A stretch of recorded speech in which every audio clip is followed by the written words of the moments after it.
Hello everyone, welcome back for another episode of our Software Inc. series that we're now running. We had some good successes in that last video. Looking back, there's a few things that we probably need to change up a little bit. I want to look at the structure of our teams before we get working on Starfinders 4 and potentially just take a bit more of a note of the skill balance that we've got within those teams. So I can't even remember the name of our company. So we're here looking at, oh, that's the wrong key. What is the name of our company? Let's remind ourselves. So we are, we're Microsoft, aren't we? How unoriginal that was. We're working on our updates for the old Starfinders. I'm actually gonna finish these off as they are for now, because they're updated to those latest standards now. We want our team working on the update for Starfinders 3. So looking at Starfinders 3, we're on 121,000 active users for that now. It's only been 2 months, so it's been an absolutely massive success. So March did just under 2 million. What I want to have a bit of a look at as well is the expenses that we're actually paying for that game. So a hell of a lot is the answer, but we're still making loads of money. So we made 3.8 million in sales. We can have a look there, hopefully, at the breakdown of that. No, we can't, but we could look in a bit more detail here if we wanted to. I'm probably not going to. But we've got 3.8 million in sales. We paid 1.5 million in distribution, which is mostly the physical store, but we also paid 360,000 for additional copies of it. We've got 220,000 in stock. We've sold 125,000 units. So we're already going to need more for this. If we actually have a look at our releases just here, we can see that Starfinders 3, in terms of, we know our active users, that's not what we're looking at, sorry. I want to look at our printing jobs, is actually what I wanted to speak about. So in the past day, my brain's on the go slow. I'm looking in the wrong place entirely. Basically, in short, we don't have any printing set up for this, is what I mainly wanted to talk about there. If I actually come to our publishers for this, it already has a publisher. So let's have a look. So our publisher, we can come to here within the details of Starfinders 3, come to publisher, where we can see that they're just doing the marketing. The marketing's unavoidable, so they're doing well with the marketing. We've already earned 3 times their money back. So obviously this is really good if you're selling well, because once we hit 8.3 times their money back, which based on our sales velocity, hopefully will come within a month or 2, then they're going to drop their royalty down to 13.3%, which is going to be really good for us because that's going to increase our sales, of course, increase our income, not increase our sales, I should say. We do want to look at porting this. So we developed it onto 3 different operating systems. That puts our consumer reach to 4 million. But we're already, in terms of the penetration of our available consumers, that's actually already really good. And my camera is pointing up slightly. So I do want to port this to increase the amount of available people that we've got. This update is finished though. Let's just finish that off, and we'll pause here because our teams aren't going to be working on anything. So we'll port this with both of our core teams. We'll look at our active users for operating systems, and this is really good. So this is the sort of thing you want to see. 2 different operating systems with over 1 million users on it, which are actually the next releases of the operating systems that we're already on. I don't think that makes any difference, but they're going to get close to doubling our consumer reach. So we're on 4 million now. This will take it up to, with the increase in users that they're going to get, it probably is going to double it. In theory, in my head, hopefully that's going to double us in sales. There are some more recent releases like Int. No, sorry, I'm looking at the wrong years. I thought that said 87, but I would normally look in here, and if there was one that's released really close to this date, which is currently April 1987, then I would consider porting onto that as well, because of course, if the reviews are good and it looks like it's going to have good sales velocity, by the time you're finished with your port, it's going to have a good number of active users. But that's not the case right now, so we're going to get working on the ports for those. Now, with the growth that we're already seeing, it may be good to consider an updates team and a porting team, or a combined team that can do both updates and porting. But despite our income, I'm still not going to scale too fast. I don't want to go too aggressive with that at this time. I want to keep working on games, and I want to keep working on cutting down our expenses for those games. So it may be wise if we look at the dependencies for what we're using on this here. We can see we're using Image Canvas, Audible Deluxe. We're not paying all that much money to use them. If we look at our expenses here, it is mostly in distribution, as we know. Licenses are minimal, and the publisher, of course, is quite a lot. Now, the thing is, I think I want to stick with the publisher, but at the same time, their recognition isn't actually that strong. If we were going to have, let's look at this in detail. So if I was going to come for Starfinders 3 and make a sequel, which we're going to do, but we're not going to do it just yet, we can have a look. Go straight to publishers here. In fact, yeah, we'll just go straight to publishers. And we wouldn't take funding. We would just be taking marketing, because we'll set up our own printing very shortly. We can see here that AFA's market recognition is no longer that much higher than ours. And what we're going to get in terms of the users that are coming onto Starfinders 3 is we're going to see that market recognition to continue to go up until, of course, it stagnates on the sales for Starfinders 3. So what I'm going to look at doing here immediately is taking care of the stock for this. Obviously, at the end of the last episode, we ordered quite a lot of units. At that point, when I was making that money, the best thing to do would have been to set up printing straight away. But in truth, I was rushing to finish the episode, to be frank. So what we're going to do is we're going to spend a moment here to set up printing now. So what we're going to do is we're going to skip using couriers entirely. So what we can do is set up the printing, which I'll talk about in a moment, and then we could hire our couriers at 1,200 a month, or you can do one-offs where they charge £75 per box. But I don't like using couriers. I don't think that I actually think, just for quality of life, not in terms of playing efficiently, for quality of life, I think it's good to, once you start making your money, go straight to helicopters, because although they're quite expensive, they're just a lot more compact to set up, essentially, and they're just, you don't have to worry about them, you don't have to worry about staff, you don't have to worry about the capacity that your couriers are actually doing. You do have a capacity with your helipads, but it's really large, so at this sort of stage it's not really a huge concern. So how I like to do this is I like to have a separate building off somewhere else. In fact, I thought I owned this plot here, but because I want to expand into this plot, what I can do is I can come down to here in the build menu, come down to plots, where we can see that that plot's going to cost me only 55,000. This can be quite random because it depends on your spawn and the price of available plots around you. If they have buildings on them, you can get them. I don't actually know why we can't get this one, for example, but nevertheless, we can come to this plot here. You can see that's got lots of buildings on it. That massively increases the price. One thing I don't know, so this can be answered in the comments if anyone does know it. One thing I don't know is if when you buy that, you get any type of building as part of the purchase. Obviously, these buildings are not real buildings, so I've never thought so. But the thing that makes me think it is the increased cost. Anyway, let's come back to here. Let's spin this back around. We'll buy this plot that's next to our existing plot, and this is not the whole plot, but this is going to be where we're going to bring those buildings out into. So first thing I want to do is I'm actually going to go underground. So you have an underground plot that is the same size as your upper ground plot, and I like to kind of have a bit of a warehouse under there. Now, I probably will expand it into this area. It's just not actually necessary right now.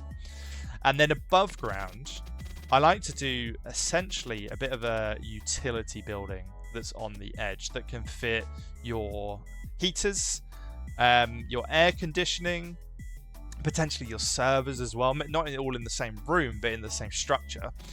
And what I how I'll make this look to make it look a little bit reasonable in terms of attractiveness is we'll do something like this. That's then directly under there.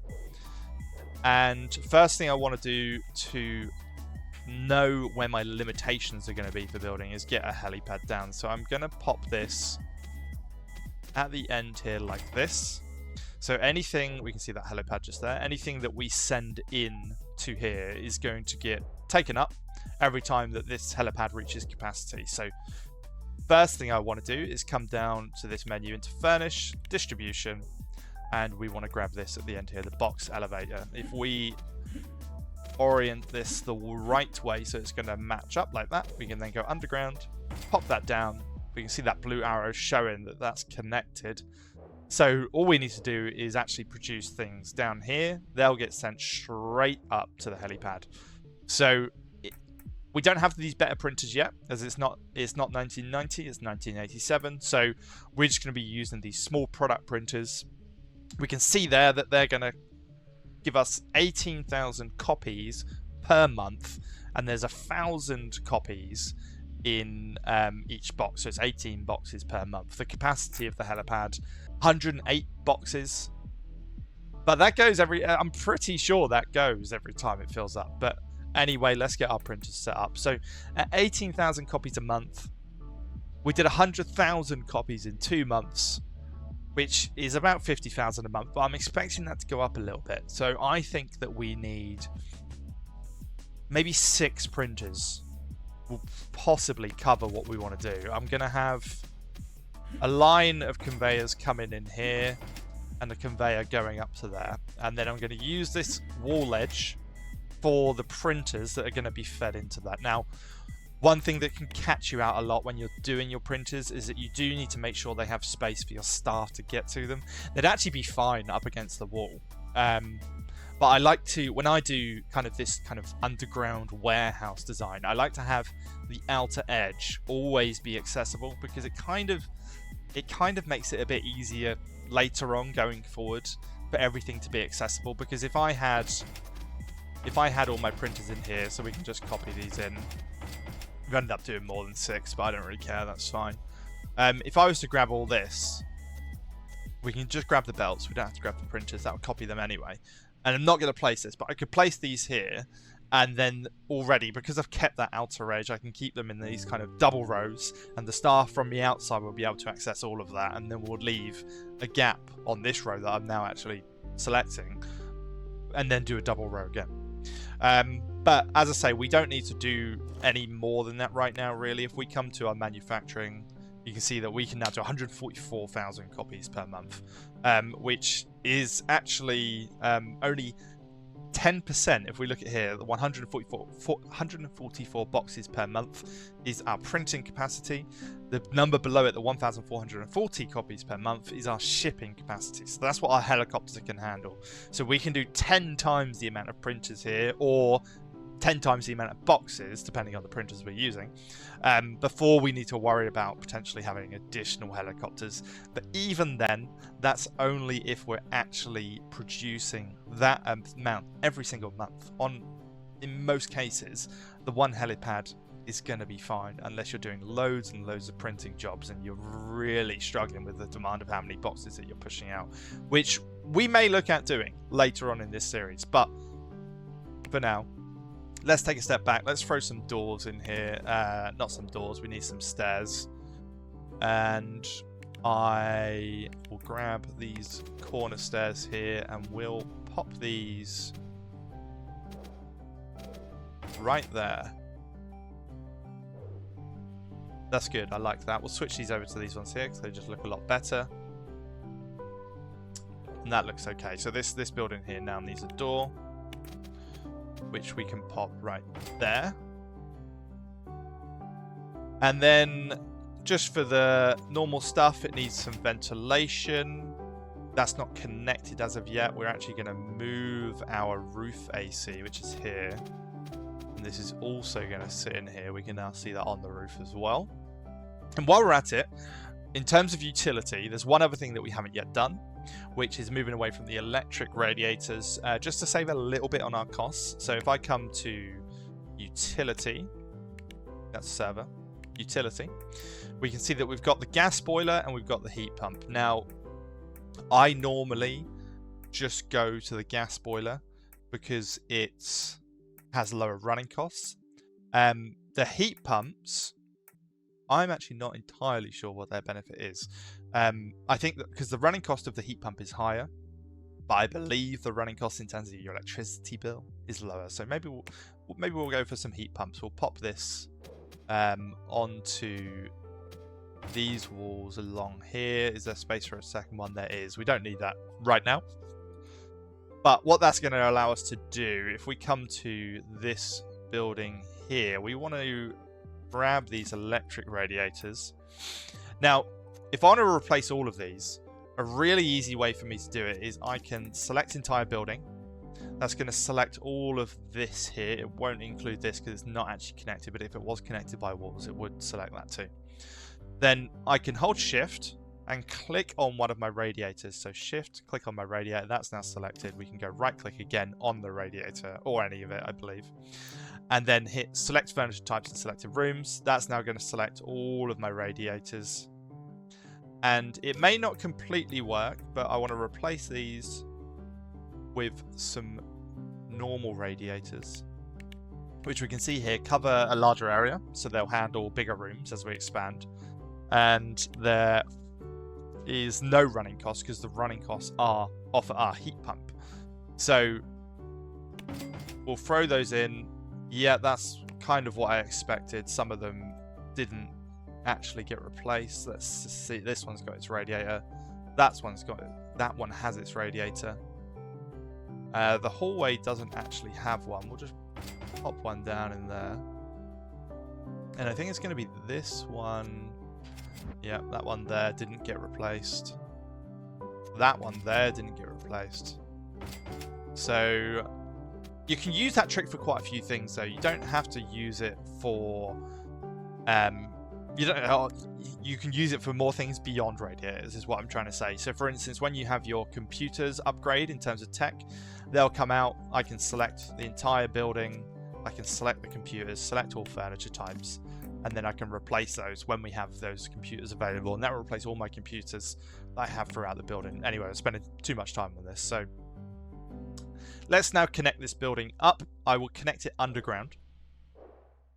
And in fact, I'll connect it underground and take that door off so that they can't go in there and rob us. So over here, this door is going to become our staircase to the underground area that's going to be over here, which is then right there. So let's build some more walls. Just like that. And then that needs a door. I'm not worrying too much about design, you may notice. Because it's not really going to make or break our playthrough. So they can't get into that. Let's take that door off, move down. And these walls need to come over slightly to make sure they've got access to the top of that staircase. If I then move that to there,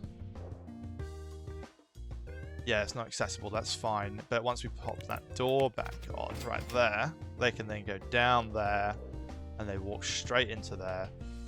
Now, if we grab some lighting, for the low maintenance costs, we're going to use, let's go function, and then to lighting, we're going to use these fluorescent lamps. And we'll pop one in there. We'll bring our fixtures back in. So yeah, it looks clean, it looks sterile, looks quite realistic, I think, on the interior at the very least. I want to do something similar for the dev rooms, essentially, but I want to have just, I just want to change the wall colors for these. So if we actually set it to the hall's design, let's come to colors. I do want to change that slightly. I don't want it to be white. Maybe it's just a bit darker. Or maybe it's like a nice green. But that would have to change this too. Which then could be the white. Could be like flipped. Which I like. So we'll take actually this interior color, which will save as working rooms. Then we're going to come back to our halls design. We're going to change that so that interior 2 uses the reverse of that previous color. No, I'm not. I'm going to keep it pink. Cool. So that's everything done for that part of the design. I want to expand out the support room a little bit as well. I feel like that team is going to need to be bigger. And will this kind of layout allow me to do a good amount of desks? No, they're going to get a walkway down the middle, which we can do with these 5 tiles here. So if I actually get rid of these room labels, and we'll grab all of this, put him over there, over there. We're going to have that right there, and we're going to move this chappy. Deselect that, move this chappy right there, and then we're going to have the dividers in. The fridge can come out. We're actually going to put their own coffee machine in here. I like to have a coffee machine for my teams because it's really good for them to have access to coffee, generally speaking. But this radiator is going to have to go there. And then for our actual support teams, first and foremost, they've got the wrong type of thing in here. Again, we can go select all furniture types. That'll select all of those. We can then replace those with the phones for the service team. Because this, if I press Y, bring up those team labels for the room, that is assigned to the support teams who have a support day and a support night team. So I'm just doing this to handle the increased capacity that we're going to experience in that room. If I put the light fixtures back on, we can actually move these lights, bring that brightness up just a tad. Put another one in the middle. They're really badly positioned. So we'll correct that like that. Take those light fixtures back off. And then over on the other side, let's take off the room labels with Y. Over on the other side of the room, we're going to flip these around. Bring these dividers back in once more. And have it be a little bit of something like that. We'll flip this rug around. Give that on both sides of the room. And then they need to be, looking at the bottom left here, their environment is a bit low. Their light is perfect, 400, but environment's a bit low. We're just going to grab one of those game posters, not the room, one of those game posters, and we're just going to pop that up there. That brings us up to 200%. So you could get there just by spamming more of these if you wanted to. It doesn't look very good, which is why I got this mod, just because it looks a little... I don't care about the art so much. It's nice that they're real. But this gives us a bit more room in this room. So I could have another set of desks right in these 2 rows just here. Leave everything else free. That gives us a team of 6, which can be a team of 12 when you consider the night team that are going to come in there as well. I want to do the same thing for our dev team's room. I don't want to use this space at the front, because that's going to be where our reception is. But I probably will bring it down into this back pocket, or potentially have another set of toilets there. I could take these toilets out, have this be the reception area where I'm kind of moving my mouse around. Which maybe that is what I do. If I bring that across like that, we can then bring in our reception desk later for that. Kind of like the way that looks. So let's drag out these walls as well. Let's just keep giving everyone more room. We'll bring that to the edges. And again, let's just take a moment to redesign this room too, while we wait before we kick back off. So we're going to bring those over here. They were laid out poorly. So we want them to be like that, with their own dividers. And there's space for 2 desks here.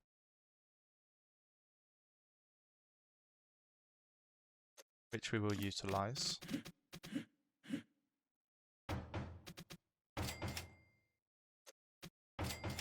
So that's 4 people's desks. Do we come further with these? I think we do, because this room might potentially get a bit noisy. It's almost guaranteed to get a bit noisy, in fact.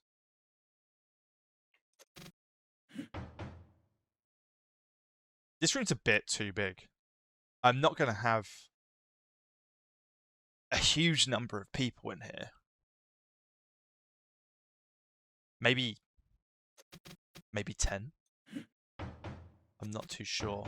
But we will just keep plonking some desks down for the moment. So that gives us a room of 8 in there. And then, is there a good place for the rest of the desks? Maybe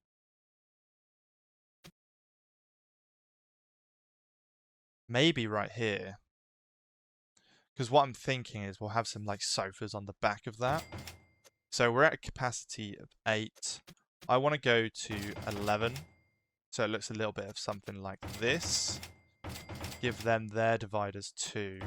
There too. And also along the back wall. Like that there. And then that's our core team. Let's increase the amount of rugs in the room. That's just me trying to get that environment figure up again, nice and easily. And then what I'm actually going to do, just because I think it makes them nice and happy, we're going to bring...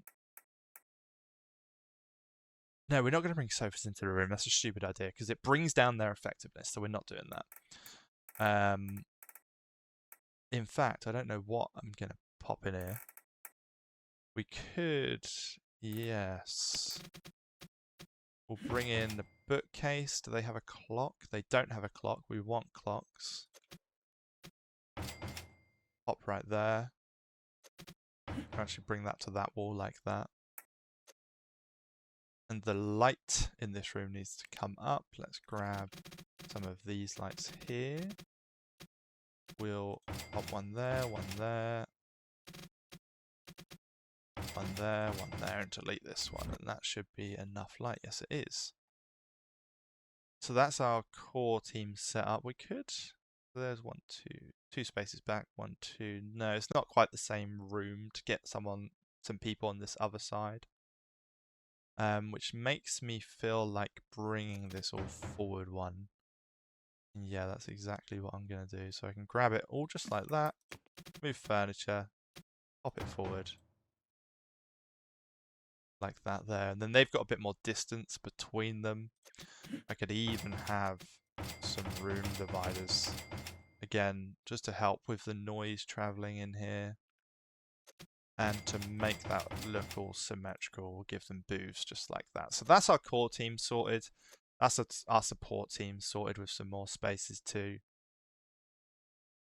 And then the leader room can stay the same. What is needed down here is we need another leader's office. So what we can do is, this is particularly useful with leader's offices, because once you've designed a leader office that is going to work for most people, you can just copy that and then set it to your new leaders that you're going to then use. So if I copy this whole room, I've got to keep in mind the doors on that side. So if I wanted to flip it around, which I probably do want to do, depends where it's going though. No. It's going to go here, but there's going to be another hallway going back that way. So it's going to go right there. And that looks good. So then if we actually come back to the walls one more time, we can just drag out these walls to extend these hallways, extend this hallway, extend this hallway. Doesn't quite reach the back wall, but that is what it is. And then we can extend this hallway, and then we can come in and delete some walls to make that all one hallway. We can destroy wall. I can't destroy wall. I don't know. Did I not click it? I don't know how that's gone so wrong. Let's just delete that room then. We'll drag that out. That's not dragging. I don't know what the fuck is going on there. Why is it doing that? Oh, it's because of this. It's because you can't have rooms within rooms. And they have to be somewhat connected to the wall. Which is fine. So what we're going to do instead is those hallways are just going to be access. And then this room is going to be like that instead. And give them a bit of a break room expansion. Move all these bits. Oh, that's an accident. Move all these bits to right there. And that allows us to have more capacity in here for people that come in and want to do their business or whatever they're doing. But we're going to leave the design of it just like that for now.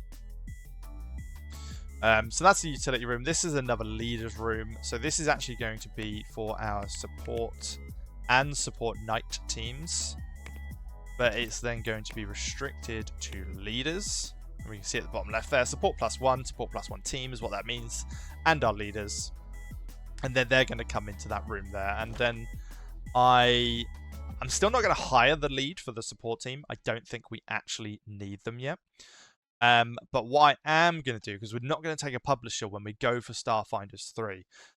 So we are going to hire our first marketing team, and I'm going to let it be mostly handled through HR management. I find HR management to be particularly good for setting up support teams and for setting up marketing teams.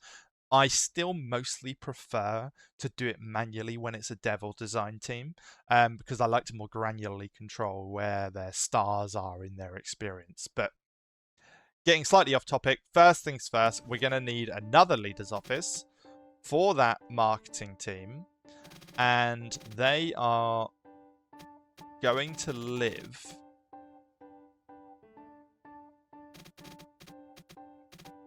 I want to move this server room, and I want it to be over here. So if I actually grab all three of these things and move them, that space is occupied. We'll just have it like in the middle of the room right there. That is actually fine. So then we can just destroy this structure, restart with that, destroy this door. We'll grab a leader's office, who are going to be back here. And we'll fix these walls. We're going to bring them all to the edge now. Like that. And similarly, we're going to move all these bits and pieces. Make sure this room's still good on everything. It's not good on light. I'm going to just have another lamp because I'm feeling lazy. So that's our marketing team's leader sorted out. If we come to manage teams, we can make our marketing team, which we didn't that long ago fire. But who cares?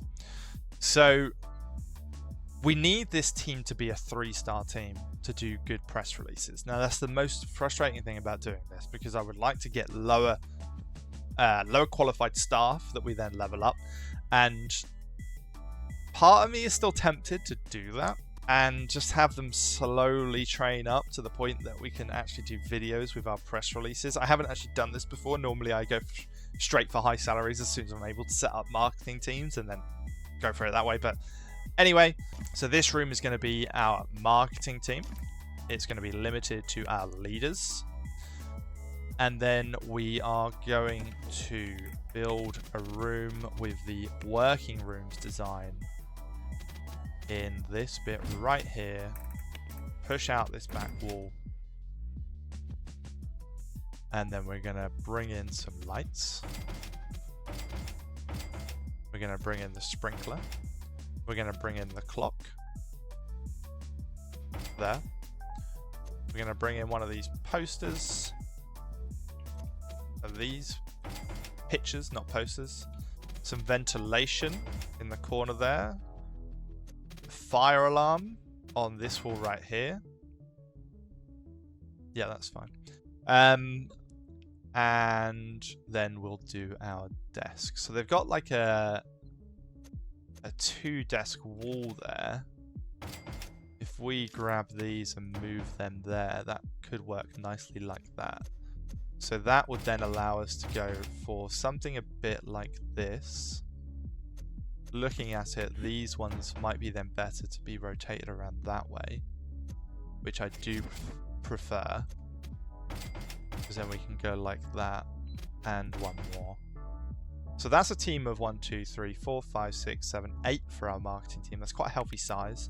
We're not going to go for all of them straight away, but we are accounting for it in terms of our space straight away. We're going to get them some rugs. Like that there. That puts everything to max. The only thing that's not in here is actually a radiator, which will pop right there. And that room is ready to go. That needs to be set to our marketing team. And again, I'm going to force turn on all my lights. You don't need to do this as a reminder, but I just like to do it. It does cost you electricity. It's not the end of the world. The next steps will be to get a reception desk down here so that we can start looking at deals, particularly for... I don't know, actually. Maybe we won't look at deals at all, now that I'm thinking about it. So although our marketing team's ready to go, we're not going to have them be set up just yet. We've got marketing being taken care of for Starfinders 1, Starfinders 2, Starfinders 3. Oh, actually, tell a lie, yes we are, because we're going to go straight into expansion packs, and we're going to use the expansion packs to train our marketing team, get a couple of people on level 3, hopefully be able to do the video side of marketing.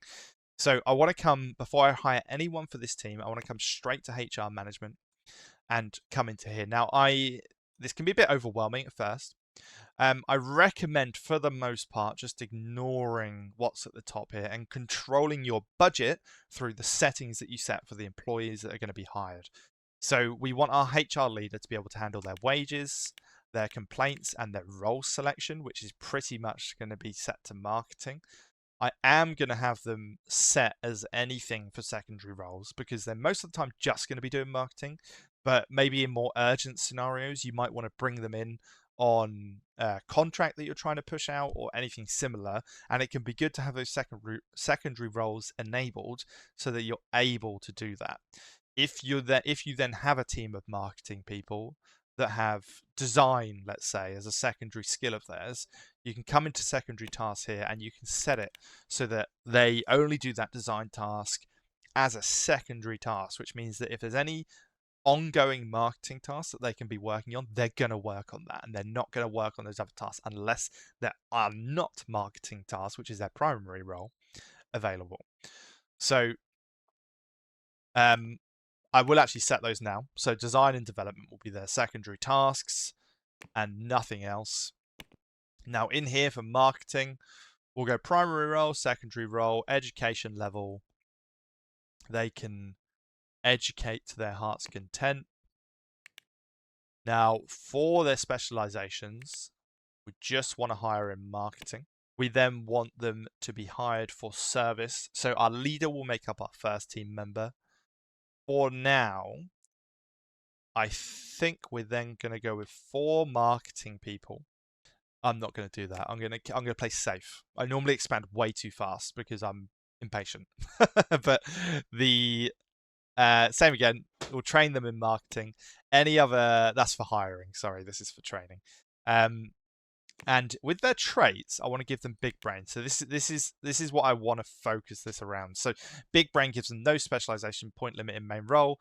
I totally don't even need to do that for marketing because there's only 1 point for them to gain. So I'm actually going back on what I was saying there. We'll give them something a bit more useful, or maybe we'll just limit them. Yeah, we'll just limit them. So we don't want cup holders. We don't want forgetful. I do want fast learners. Because then what I'm going to do, that will enable them to get those points in marketing for faster. Sorry. And by hitting low salaries, what you can see here is that the age of our peeps is going to be between 20 and 30, which means that they're going to last our whole playthrough, and we're not going to need to replace those staff members. Essentially, if I actually went to high, for example, they're going to be up to 62 years old. And I don't know the retirement age, but they're then at some point going to need to be replaced.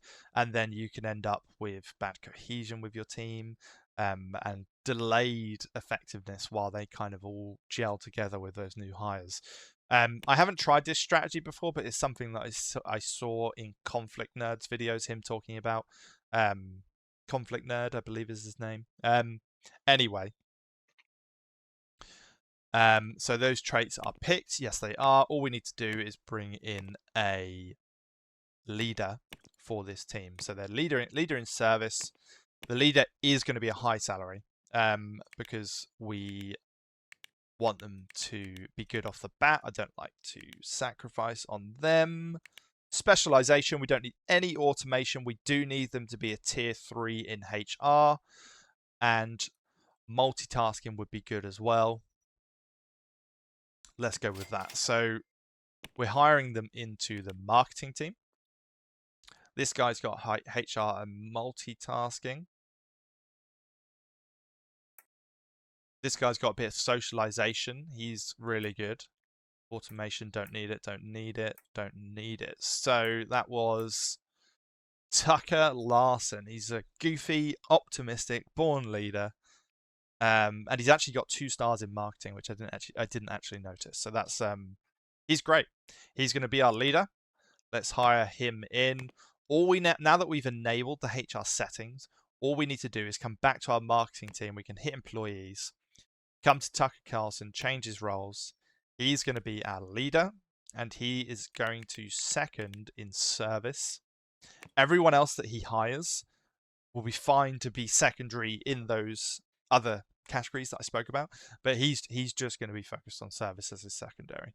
So we'll close that team out. They're going to then start coming in. Our core teams are good, and our building is good as well. What we just need to do, we just need to fill out the hallway with some lights. Let's just check these lights are all on again. Let's make sure the light level is good. We need at least 1 more. Yep, that is good. And then for the design of these rooms, we're going to keep using these blue sofas. But I'm not going to use blue. I'm going to come back to this room with the colours for the interior, this green here. And I want to put that onto my sofas. And then potentially brighten it up a bit. A little bit like that. That looks cool. Let's grab these sofas, because this area here will become reception. It's actually too small for reception, which is an oversight.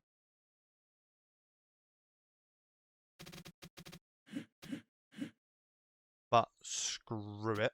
They're going to have sofa there, sofa there, sofa there, sofa there. Just to let's just give them places to sit. The people that are waiting will also use it as well. You can set up dedicated receptions, but I'm trying not to go too overboard with my building on this, to be frank. I am going to just slap down some of these posters, just to be lazy. The acoustics are bad, which I'm just not going to worry about. I really can't be bothered. I'm kind of getting sick of building. I want to start progressing. Right, okay. So the building is ready. The marketing team should start hiring. We can see that it says yes on the right there for HR management. And hopefully they're going to bring in a nice and cohesive team. What we're going to do is we're going to get our port done first, maybe. let me think about this for a moment. So we're doing our porting. We definitely want to do expansions for this. We'll develop an add-on. So let's spend a moment here. Let's pass time. Let our marketing team come in. Let the port progress a little bit. And then we will start to develop our add-on as we get through our ports. And in fact, I'll probably put the night team on the ports. They're getting through it way faster anyway. And then leave everything else to our core team with developing the add-on. So another huge month on that. We've got some more bugs coming for it. But yeah, let's get working on our add-on now. Our core team just finished that update as we were discussing. So we'll come to develop add-on for Starfinders 3. I don't know why, but I had in my head earlier when I was thinking about what I was going to do for this, something along the lines of something to do with asteroids. I don't know why, but maybe it is Starfinders 3 asteroid belt. Assign that to our STM, and we just want to fill out this market satisfaction. So it's going to have maybe some 2D sprites. That fills out graphics. We'll leave that for now. Definitely some music. Audio, new dialogue. I don't think it needs audio music because that's going to be 2-star, which is going to be a bit slower to produce. So if we put these 3 on, bring dialogue up, and then bring up 2D sprites. That fills it out nicely. 22% wasted interest, which we can't really properly get rid of. We don't need the playable characters. They're not coming into account at all. Yeah, we won't use that. We will just not use 2D playable characters. It'll be audio, new dialogue, 2D sprites, 12% wasted interest, which is much better. We'll use Vision Palette Pro. It's got slightly better reviews. That looks good. Audio tool. Audible Deluxe. Yep. Everything else is good to go. That'll be 12. We'll make it 11. Just in the hopes that increases our sales. And we shall... yeah, we'll go ahead and develop that. But it's not... the night team aren't going to work on this at any point. This is going to be all the core team, apologies. And then the night team will continue to work on the port. So we'll let them progress. I'll get through a few design stages on Starfinders 3. I'm actually going to spam these a little bit. I'm going to spam the press releases as much as we can, just to give our marketing team experience. They can only do text, now that I think about it.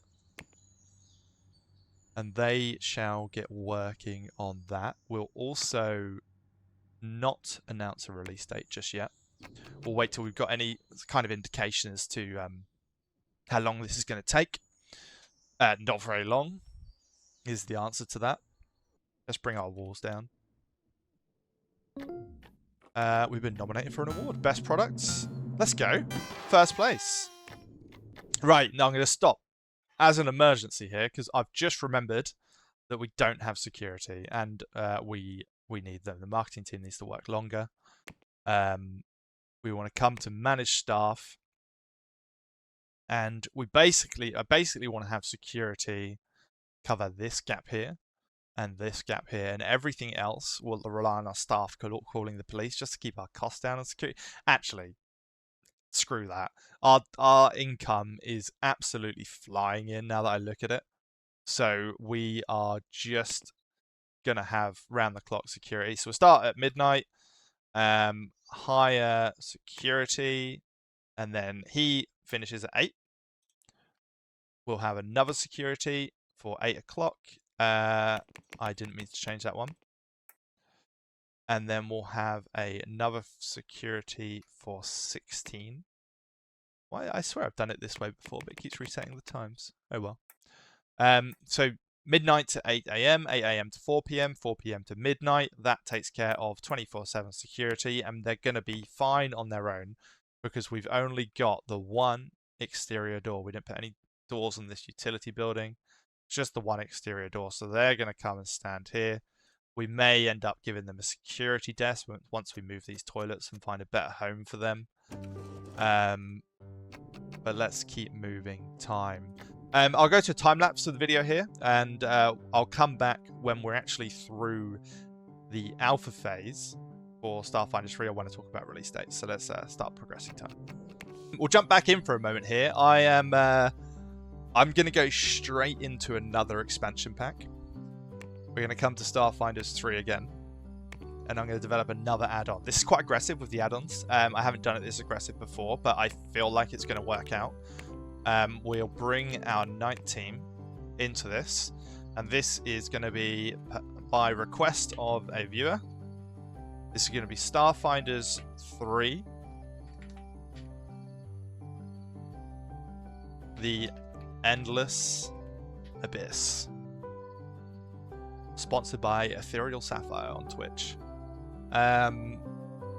So it's going to be much of the same, to be honest. Let's have a look. 2-star in audio. Does the night team have a good team for that?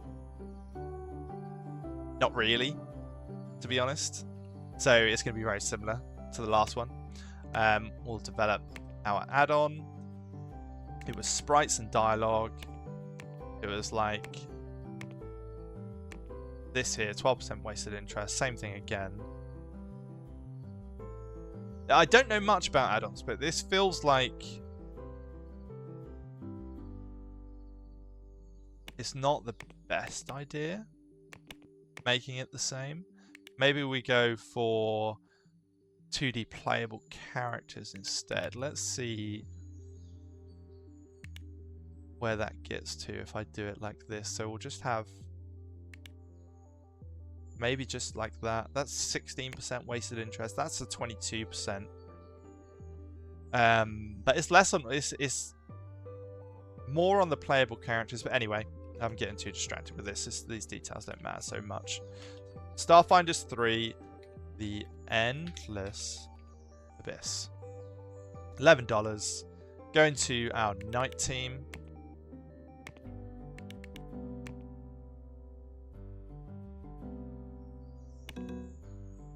Cool, that's ready to go. Let's just choose a 2D editor and send that out.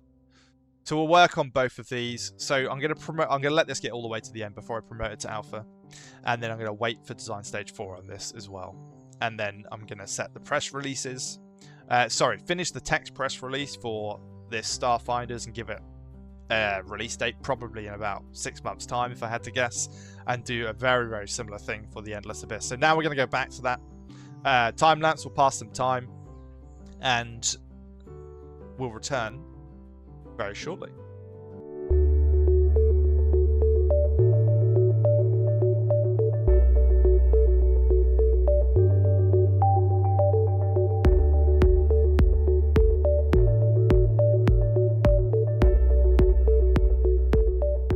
Very quickly, small addition here. We need to start the printing for Starfinders 3, which I never did. So if I come here and go to start printing on the details of that, we can then set the limit for how much we want to print. But I'm just going to set that to -1, and we'll set a maximum for it, which we will do based on its units now. So it's doing 359, done 359 in total, and it was released in February 1987. So let's order 50,000 right now.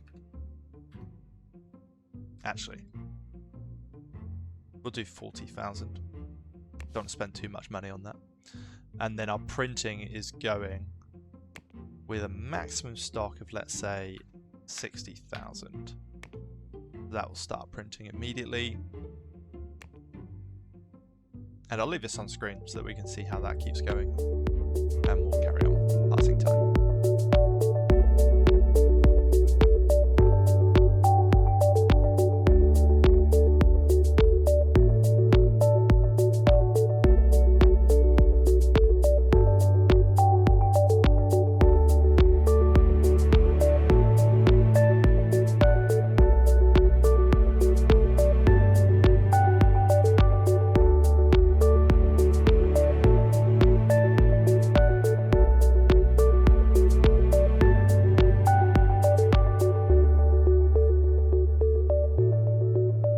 So let's talk a little bit about marketing. I haven't gone into a great amount of detail on it. So we're working on our press release. We can't see that now. One thing you want to do when you know a reasonable release date, which I like to leave quite late when I'm a little bit unsure about how my marketing team are doing, about how my dev teams are doing. Add-ons are much less stressful, which is why I haven't talked about it too much yet. But we want to make sure we send out a press build before it goes out. But before we do any of that, or before we release our press release for the game or the add-on, we want to set our release dates. We've got November is when Asteroid Belt comes out. It's probably not good to have these so close together, but I'm doing it anyway, because then we're going to get straight to work on Starfinders 4. We're going to go for December 1987. And the Night team are probably going to continue to work on add-ons and updates. But we'll go for the month after for the Endless Abyss. And that's given it shit tons of followers, which is good. We need to set both of these to be printed. So Asteroid Belt will go for... no, we'll go for 60,000 again. And then we want to do the same thing for the Endless Abyss. Come to print. Set the maximum for 60,000. And that should be more than enough. That'll print them quick enough too.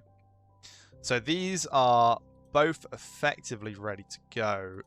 The team aren't actually doing any work on them. What I'm tempted to do is start my Night team working on a different project. So we can see here that they're good at system and 2D, and a bit of audio. They could get working on maybe a 2D editor. So our Night team are going to start this new project, and our core team are going to continue to make RPGs. We shall call this Micro 2D. It's going to be a 2D editor on the server. New framework for this. We'll call it 2D framework. Delete this off the end. Come to the next page. We'll add in these two operating systems.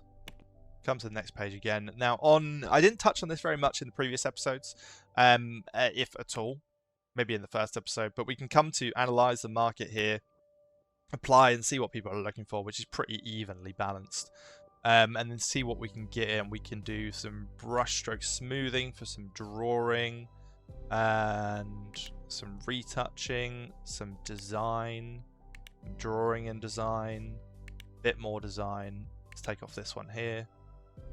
Let's go for some more retouching, a bit more drawing, and that looks good. That gives us 100% expected interest, 6% wasted interest, and once this will allow us to base our games on our own 2D editor. So we'll move to the next page with this, and it's just going to be the Night team all the way through, who don't actually have the recommended amount of programmers.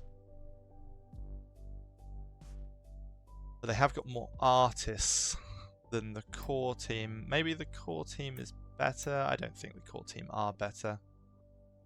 They're going to do it anyway. I'm going to stay under the recommended programmers, I think. No, I'm going to hire. So we'll bring in a new programmer. I'm going to give them a low salary. And they are going to be compatible with the Night team. We want them to have mainly 2D. And we want them to be Night Owls. And we're going to hire 2 people. Yeah, we're going to hire 2 people. So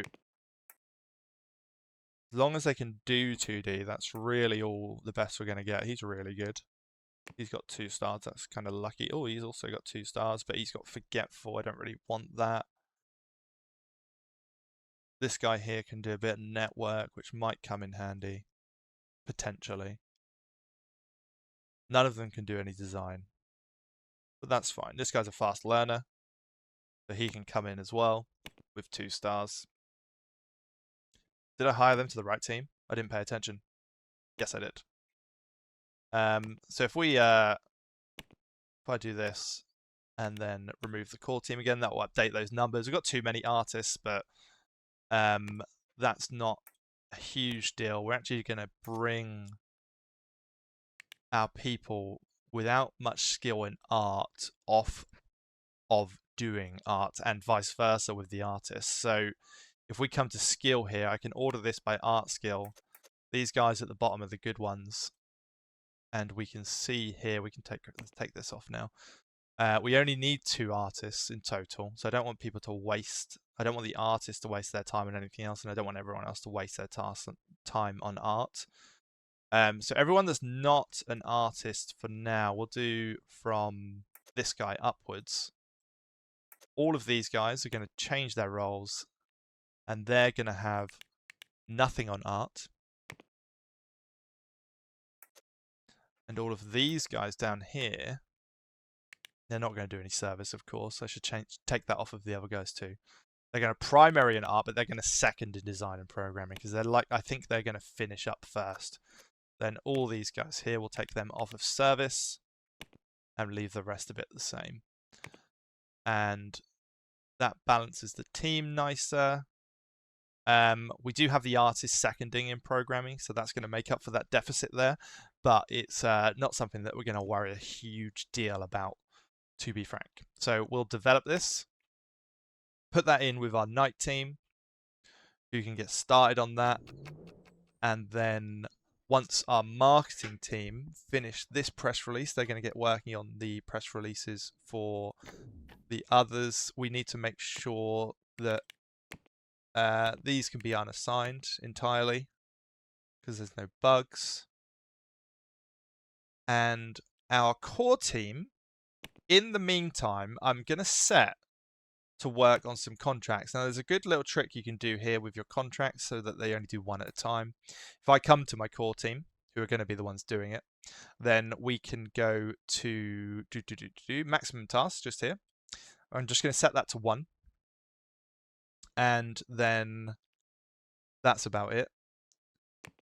And I'm then going to accept these in batches. So I want to start getting a sense of everyone's creativity. We'll use Noah first of all. Just the core team on these. Core team, that Noah was in the other team. So we will start to look at Alyssa and accept all of those contracts. And they should start to complete these one by one. And I'm doing this primarily to get my business reputation, not recognition, sorry, my business reputation up, which is much faster doing it through contracts than it is doing it through anything else. Once we get our business reputation up, we'll be able to get our hands on hopefully some better lead designers who probably won't join us without having a higher reputation. And then we can bring in a good lead designer and maybe just start another RPG, because we're having such success with that. So let's progress time again here. Our core team will start to work through our contracts. We're making loads of money, so everyone can have as much money as they want. But we are out of stock again. And we're going to deal with that just by putting our maximum up on this. So in the past month, we sold everything that we had. I'm going to bring this up to 100,000 and see if that handles it. Hopefully it does. And we are about to, no, we are releasing our first expansion, which is for Starfinders 3 Asteroid Belt. We've got some training as well, which is the night team. They can get some education. So this is good because these guys weren't able to do design. So we want them to do 2D. And we want them to do 2D. That's good. That's very nice for us. So let's release Starfinders 3 Asteroid Belt. The followers are looking very, very nice for it. Very nice indeed. Let's just go ahead and release it. I think we're going to need more printing for this too. It's hard to tell. But we release. A magnificent piece of work, 5 stars, works smoothly, great quality, 5 stars. No one knows us, that's perfect. That's exactly what we're looking for. Give that to the marketing team. Sure, we'll order a bit of bonus copies. That's no skin off my back. And we'll get that released. I want to tidy up this right-hand side a little bit. I would like to stop support here, which I'm going to do now. So I want to update the bugs with my night team. And where has that gone? I haven't clicked it. There it is. And once that is done, we're going to cancel support for Starfinders 1. Starfinders 2 is also dead. That's fine. So we'll do the same here. We'll fix the bugs with the night team. All this up. And once that's finished, we'll end support for Starfinders 2. And then we've got support, not support for that, sorry. We've got marketing for Asteroid Belt. We're going to pop that right underneath Starfinders 3. And yeah, that's looking good there. And these contracts are flying through. We'll release this press release here. And we need to send out, I can't remember whether I did it or not, truthfully. But we'll send out another press build for the Endless Abyss. Something's gone wrong with our core team. They're meant to be only working on one task at a time. And it's not working. I actually genuinely have no idea why that's happening. I'm going to pause that for a moment. And we can make sure that we finish the other one first. Oh, we're good with our updates. Let's pause. Fire inspector's coming. That's fine. Products are running out of stock again. So, first and foremost, we just need to raise these caps. So, we'll go 100,000 on this. I didn't expect to be selling this well, in truth. And we'll go 100,000 on this. And then we'll go to 130,000 on this. I think the main issue is that our stock is low. And we're struggling to keep up with that. So we're going to order some copies for Starfinder 3. Yeah, we'll order that many, why not? And then Asteroid Belt, which is doing pretty well too. We'll order some more copies of that, just to get past that problem for now. We can also finish this off, and we can then cancel support for Starfinders, finish this one off, and cancel support for Starfinders 2. So now we're much tidier on here. So Micro 2D is our project that we're working on. The night team can come back in for that now. It's also now December. We can release the Endless Abyss. Brilliant. We love to see that. That's exactly what we want. We'll order some bonus copies for this too, because of the stock issues that we keep on having. And I want to keep an eye on my marketing team and see how they're doing with their training, because they're being trained on my behalf. That'll be the leader who's got that 1 star there, so we need to wait. I believe I can see this if I come to skill. They're making progress towards those next classes, but they're not quite there yet. Maybe we work on bringing them up with their XP in terms of deals, but we'll come back to that and have a look at that another time. Our core team are still working on the contracts to get our reputation up. And can we update this? Yes, we can. This is going to go to both teams because we're almost done with the contracts. Almost forgot to actually get through that. We'll take our core team off of it for a moment. Right, okay. This may be the last thing for this episode, as this has run on quite long here now. But if we come to our notifications up here. First of all, we've unlocked some new furniture. Oh, some of this is mods. This is actually some mods I've got installed. Some I didn't mean to go into build mode there. But for kitchen design, for when you actually build out a kitchen for your teams, but more importantly, we have to take care of our taxes. So we do actually need to think about having an accounting team. This was our support team leader's office. Yes. So we can build these guys over here. That looks good. So we'll have that office just there. We'll come over here for the other team. They're going to go a little bit something like that. Pop a double door in the middle there. And we want to move these walls out once more. So if I pull that to there.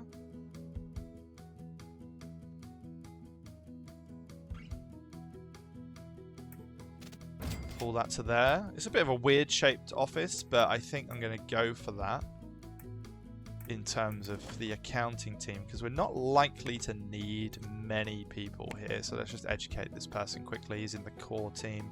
The core team are going to be working on the game.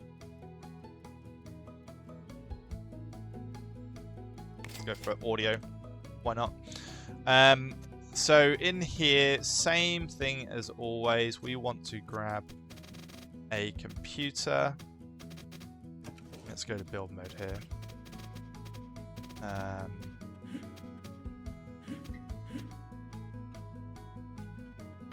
Let's build them that way around. Let's grab our lights now because I want to see what I'm doing.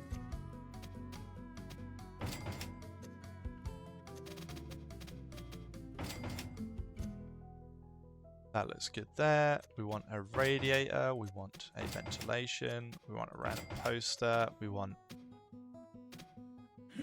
a bookcase, we want a clock, we want a sprinkler, and lastly we want a fire alarm,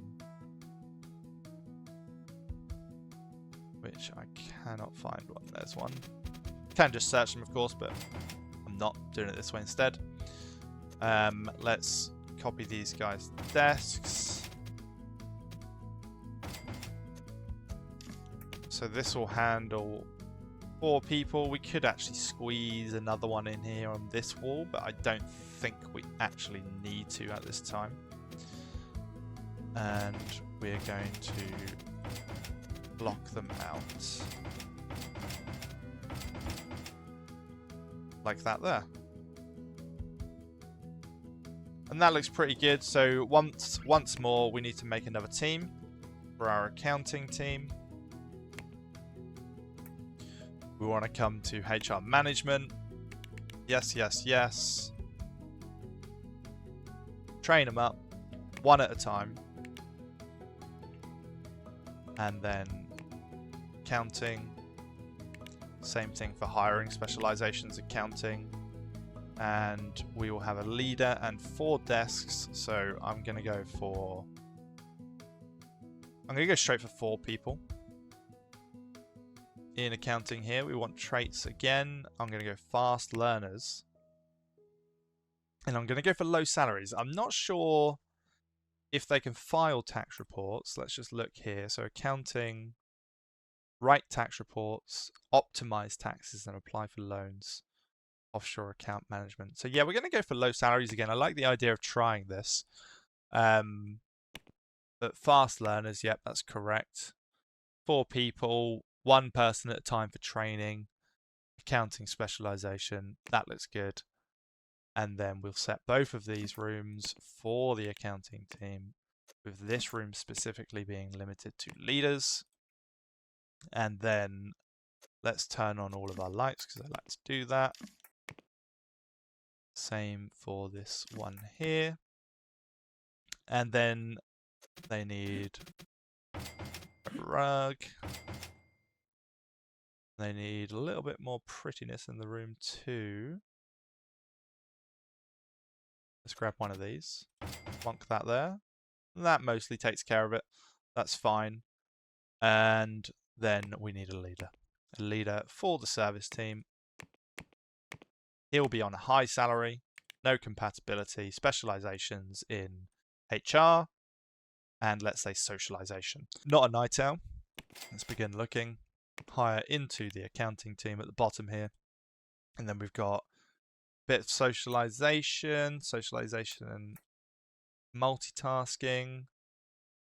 And this is for the accounting team, though. He didn't have any accounting score. Probably going to be Madeline.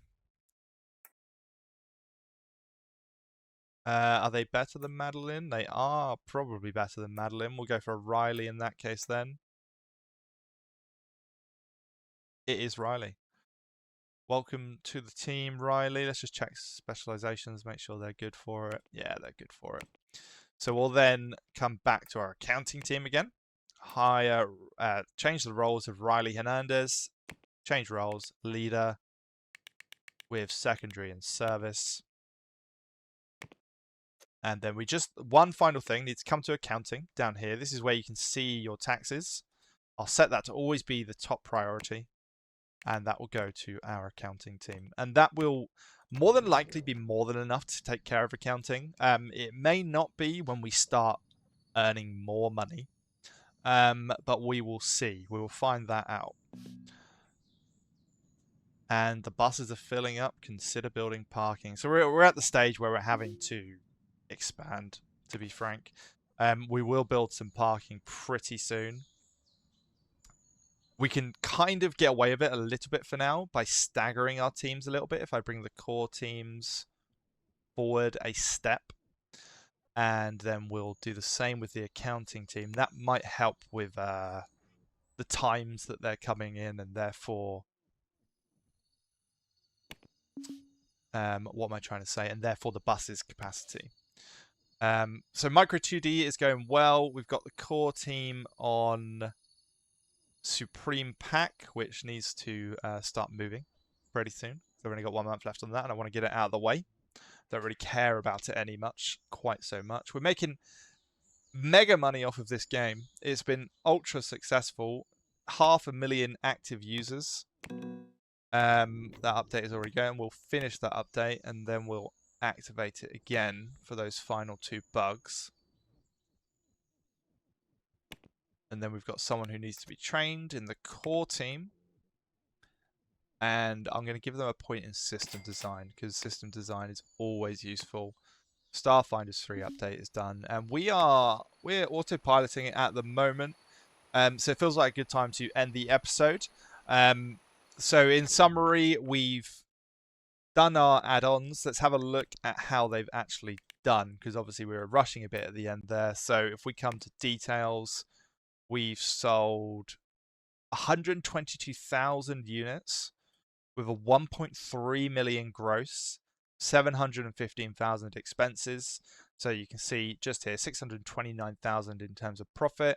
It's a similar number for Starfinders 3. So the numbers aren't huge on your add-ons, but obviously we can get them out extremely fast. And much more importantly, I'm doing it primarily to increase the experience of our marketing team. If we actually have a look at our marketing team, they're still all on 1 star. If we come to their employees, though, take off these, we can see that their next class, we're about 1/3 of the way there, just through doing add-ons and the marketing for them. It does mean that we're not going to be able to do good press releases for Micro 2D, but that's fine. What I am tempted to do is queue up another add-on for Starfinders 3, but I don't think I'm going to do it. Purely on the basis that I'd like to wait a little bit before I do another one, because I want to see if that makes a difference with the demand that they get. I did 2 at the same time, pretty much, and I'd love to see if we wait maybe towards the end of 1988 and then push out another expansion pack, if that's then going to have higher profits, because one, we waited a bit longer from the release of the game, and doing only 1 at a time. And we'll put our core night team on that after they've finished Micro 2D. Actually, yeah, we will do that, but that won't be 1988 now that I think about it. It's going to be more at the end of 1989. But yeah, so at the at the end of this, we're going to work on probably a new RPG game, different to Starfinders. And then when Micro 2D is done, we'll use Micro 2D to launch Starfinders 4. So hope you've enjoyed the episode. Obviously, I've had huge support on the videos that have been coming up to YouTube so far. So please do consider subscribing if you're enjoying them. That will influence whether I actually continue them or not. But I'm having a blast doing it. I'll run this all the way through to the end date of what's available in the game if they continue getting traction. And I shall catch you guys in the next episode. Thank you very much. Bye.